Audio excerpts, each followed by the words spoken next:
Thank you all for being here. I want to thank Congressman Burgess and Senator Cruz. I'm going to say a few words, and Senator Cruz will say a few words.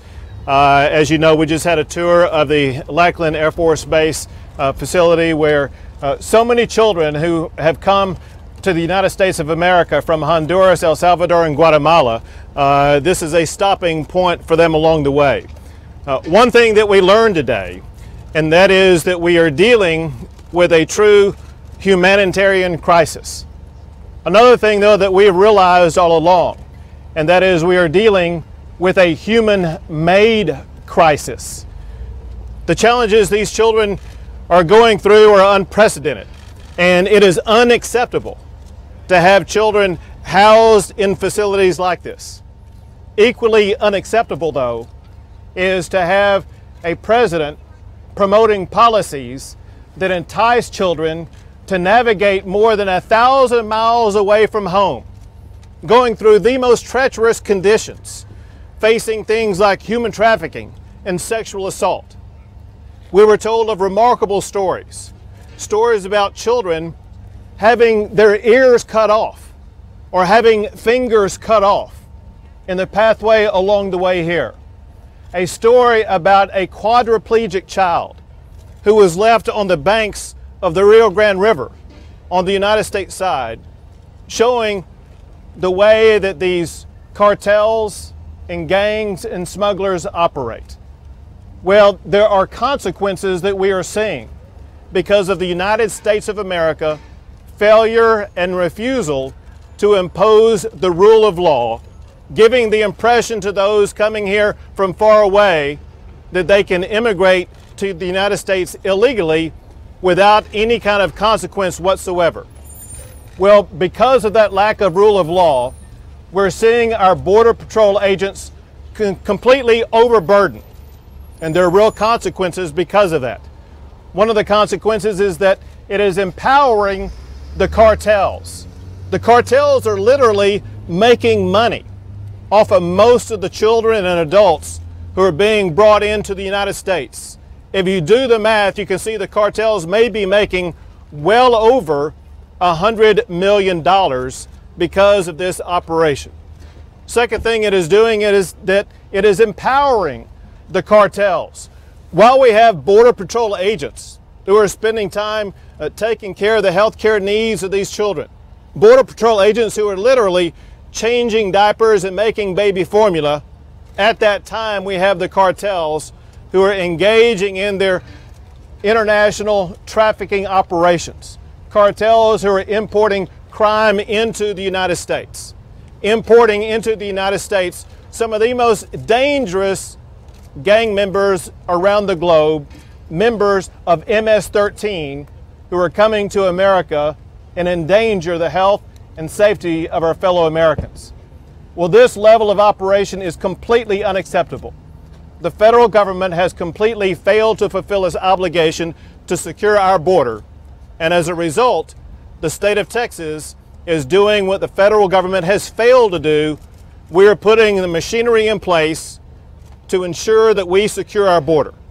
The state of Texas is going to put the boots on the ground, but we expect the federal government to foot the bill.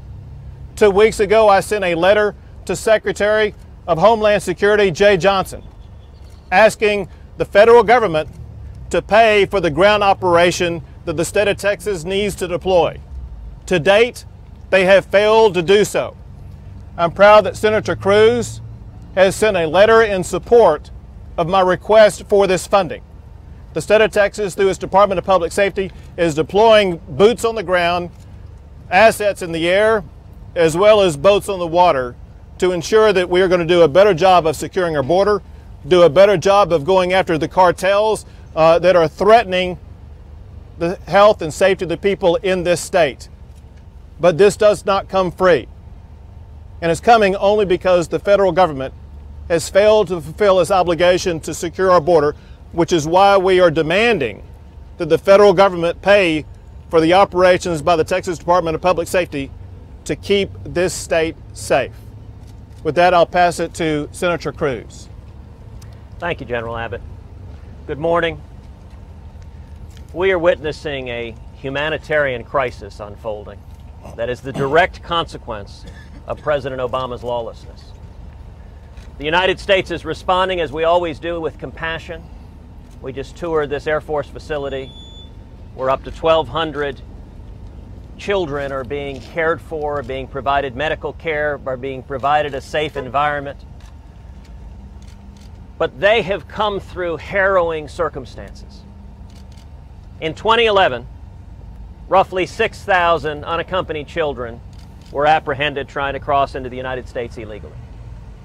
But then something happened. The next year, in 2012, President Obama lawlessly granted amnesty to some 800,000 people here illegally who entered as children. And the direct consequence of that lawlessness, of that amnesty, is that we have seen the number of children taking the incredible risks that are entailed with coming across the border grow exponentially. It has gone from 6,000 in 2011 to this year it is estimated to be 90,000 unaccompanied children will be apprehended trying to cross the border. Next year, the estimates are 145,000 unaccompanied children. That is from 6,000 to 90,000 to 145,000. And all of that is the direct consequence of President Obama's lawlessness. It's worth all of us understanding that these are heartbreaking circumstances. These are little boys, little girls that their parents are handing over to coyotes. And these coyotes are not well-meaning social workers trying to care for these kids. These are hardened, cold criminals. These are transnational, global criminal cartels. And they are vicious, violent murderers. These children are being subjected to physical abuse, to sexual abuse. Some of them are losing their lives. To have upwards of 90,000 kids in the care, so to speak, of violent drug dealers is tragic and heartbreaking. We just heard stories of little boys and little girls forced by these drug dealers to cut off the fingers or cut off the ears of other little boys and little girls in order to extort money from their families. And these children are told, if you don't cut off the fingers or ears of another child, you'll be shot. And the trauma that these kids have endured, every one of us who's a parent, if you could imagine your child going through the hell that these kids have gone through, you can't help but be horrified. You can't help but lift these kids up in prayer, but you can't help but say, we have to change the legal system that is encouraging what is happening here. When the President of the United States prevents the Border Patrol from following the law and enforcing our immigration laws, when the President of the United States announces to the world amnesty for those who have broken the law, the consequence is people respond to that.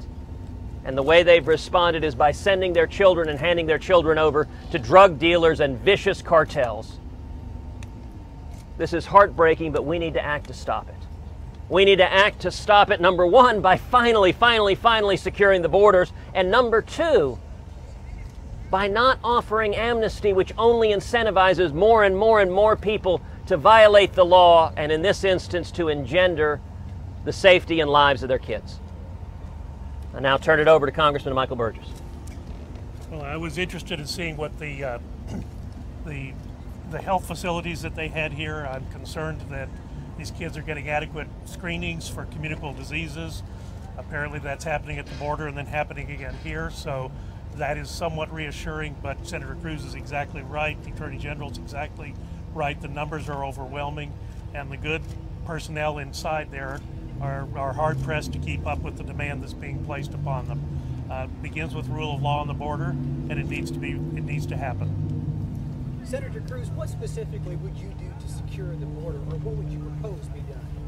Well, it's a very good question, and we had last year vigorous debate over immigration reform. And in the Senate Judiciary Committee, I introduced a series of amendments, one in particular focused at putting real teeth in border security, tripling the Border Patrol, increasing fourfold the fixed wing and helicopter assets on the border, putting technology in place, putting in place a strong E-Verify, enforcing our laws so that we can actually carry through on the promise that Congress has made over and over again to the American people that we'll secure the border. I'm sorry to tell you, at the Senate Judiciary Committee, every Senate Democrat voted against securing the border, voted against the amendment that I introduced on a straight party line vote. That was unfortunate, and what President Obama and the Senate Democrats have decided is they're going to hold border security hostage in order to try to force through an amnesty program. And both of those policy decisions have encouraged the humanitarian crisis we've seen. Failing to secure the border has been a direct cause of this humanitarian crisis, and both unilaterally offering amnesty and offering the promise of future amnesty has been a direct cause of the humanitarian crisis. You know, a couple of weeks ago, the Senate Judiciary Committee had a hearing looking at this crisis that is unfolding. And before the hearing, a number of senators on the Senate Judiciary Committee were handed a report, a confidential report that was handed to us by a whistleblower within the Border Patrol. That whistleblower and that report described the interviews of over 200 people that have been apprehended trying to cross illegally into this country. And those interviews demonstrated that when they asked the folks coming into this country, why are you coming here? 95% said, we are coming because we've been promised amnesty. We're coming because if we get here, we were told that we are allowed to stay, that we will have a permiso. That's the message that's being heard. And the reason these children are coming in staggering numbers is because the president has been promising amnesty, and amnesty is the opposite of a humane policy. Anything that encourages more and more illegal immigration, anything that encourages little boys and little girls to be handed over to drug dealers is not a humane policy. Gentlemen, in comparison of the border security shelter that we saw last week and what you saw here today, give us a comparison and give us your thoughts in regards to what's over there on the other side of that fence. Well, anytime you travel to the border in Texas and you talk to the Border Patrol, anytime you talk to local elected officials in South Texas, if you go down to the Valley and you talk to local elected officials, the concern about border security is paramount. And I'll tell you, line officers in the Border Patrol, what they frequently will say is they're not allowed to do their job. That this administration is preventing men and women who've sworn to uphold the law from carrying out their responsibility. Local elected officials will talk about over and over again down in the Valley the need for real border security for public safety. I hear you, Senator, but I'm talking about, I'm watching kids playing basketball over there. I'm hearing laughter on that side of the fence. Tell me what you saw over there as compared to the terrible images that we saw down on the other shelter. It is powerful to see that America responds, as we always do to a humanitarian crisis, with compassion. The facilities there were designed to house Air Force airmen. And the facilities are clean, they have been decorated with bright colors, they are environments designed to make children who've experienced horrible trauma, to give them some degree of comfort, some degree of reassurance, some degree of medical care. Many of these kids have never had quality medical care. Many of these kids, almost all of these kids, have never had basic immunizations. And so the federal government is dealing with the immediate crisis here by providing basic health care, providing a safe environment for these children. And that is as it should be. But at the same time, setting up a dormitory with bright colors, setting up a basketball hoop, does nothing for the emotional scars, for the permanent injuries that are caused by kids who have experienced the horrible trauma of a harrowing trip through Mexico. Many of these children travel, by the way, on top of a freight train that is known as the Beast. It's known as the Beast because it's a freight train running north-south through Mexico with thousands upon thousands of Central Americans, many children on the roof of the train, many of whom suffer serious injuries or even death, riding on the roof of a freight train, riding on the roof of the Beast to get here, and providing a safe environment for interim care does nothing to address the enormous emotional wounds of what these kids have experienced. And the real solution is change the legal environment that is causing so many children to be handed over to drug dealers to come here. What do you think we should do with all these kids? I mean, 90,000 and then 145,000 next year. What are we supposed to do with all these kids? Well, we need to follow the law. What we are doing right now is providing immediate medical care, and you've got to, if you have a child who is here, you have to care for that child. You know, General Abbott talked about the story we heard of a young quadriplegic, a little boy paralyzed who was found abandoned on the American side of the Rio Grande. Of course, we're going to take care of that child. Now, what are we endeavoring to do? Well, we need to follow the law. And we need to attempt to send them back to their home country, send them back to their families, to follow the law. Now, it's worth underscoring, the United States, for decades, has had in place standards for asylum and refugee status. And so there are some of these children that are no doubt fleeing direct threats of violence, that have a good faith case of persecution that they can make out who would qualify for asylum or refugee status. And those who would qualify, our immigration laws have long recognized that. But for those who were induced to come here because they simply believed a permiso would be granted, they believed that President Obama's amnesty would extend to them, we should follow our laws and we should work to reunite them with their families back home. And I would note, the alternative, if we were to take these 90,000 kids and grant amnesty to these 90,000 kids, next year we wouldn't see 145,000. We'd see substantially more. We'd see maybe 200,000 or 300,000. The reason these kids are coming is because they have been promised amnesty, irrespective of the federal immigration laws of this country. And so in my view, the most cruel and heartless thing we could do would be to grant these children amnesty, because it would only encourage hundreds of thousands of little boys and little girls to be handed over to drug cartels, to be subjected to physical and sexual violence. That would be the wrong policy to engage in. Families are putting kids at risk of these kinds of traumas if it's not to flee some kind of humanitarian crisis in their own home countries? Look, there is absolutely violence and very difficult gang violence in many of these countries.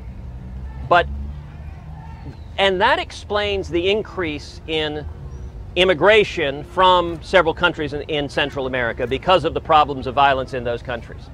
And I would note the Obama administration attempts to explain this explosion in unaccompanied minors simply based on violence in Central America. Let me be clear, that is an explanation that makes no sense. Violence in Central America explains the increase in immigrants from those countries, but there's no reason why violence in Central America would cause more parents to send their kids alone. You would expect to see more families coming to flee violence. We've always seen that. Whenever a region of the world is suffering under significant violence, we've always seen an increase in immigration from those areas. But the shift here is dramatic. The shift here in particular focuses on unaccompanied minors, and the reason it does is not difficult to ascertain. In 2012, when President Obama granted amnesty, he granted it specifically for little boys and little girls who entered this country illegally under the age of 18. That is precisely the population that has exploded from 6,000 to 90,000 to 145,000 next year, and it's because the moms and dads heard that message. They heard the message that coming as a kid will be treated more favorably, that you will get, to use the words that are commonplace in these countries, permisos. And these parents, I think, if they knew and understood what their children would experience, they wouldn't hand these kids over to the drug dealers. But they have been led to believe that all their child has to do is get to America and they will receive amnesty. And as long as they believe that, we will see thousands upon thousands more little boys and little girls physically violated, sexually violated, subjected to unspeakable horrors. And any one of us that cares for these kids, we should act to prevent that. And the way to act to prevent that is to enforce our laws to stop engaging in the lawlessness that has so characterized the Obama administration. Last year, Senator Abbott, I've read a lot of reports about moving some of these kids to other states, but they all seem to be border states, states like Arizona and California. What would you think about a plan to move some of these kids to other states like D.C. or Northern California or other places to expedite the process of getting them out of this country? The pressing priority should be solving this problem, not temporary steps to deal with these kids now. We have to deal with these kids now and provide caring, compassionate care as America has always done. But the real priority should be solving this problem so that next year we don't have 145,000 little boys and little girls crossing illegally into this country. We get back to where we were in 2011. 2011 was 3 years ago. We had just 6,000. What has changed? The two things that have changed between 2011 and now is, number one, the Obama administration has made a decision that they will instruct the Border Patrol not to enforce the law. There is pending litigation right now within ICE of agents frustrated because they're told by their supervisors, ignore the law, you're not allowed to be effective law enforcement officials. That's one thing that's changed, is we're not enforcing the border. The president, you know, the U.S. Constitution gives the President of the United States a constitutional obligation to, quote, take care that the laws be faithfully executed. When the President instructs federal employees, do not enforce the law, President Obama is violating his constitutional obligation to take care that the laws be faithfully executed. But the second thing that's changed, the most striking thing that's changed, is in June of 2012, the President unilaterally granted amnesty to some 800,000 people who entered as children. When that happened, if you look at the numbers, immediately following that, you see a dramatic spike in little girls and little boys being handed over to violent drug dealers. If we want to prevent the victimization of children, the President has to follow the law, and the President cannot be offering amnesty, which is inducing parents to risk their lives of their children. General Abbott, Thank you all very much. We appreciate it. Sorry, guys. Thank you very much.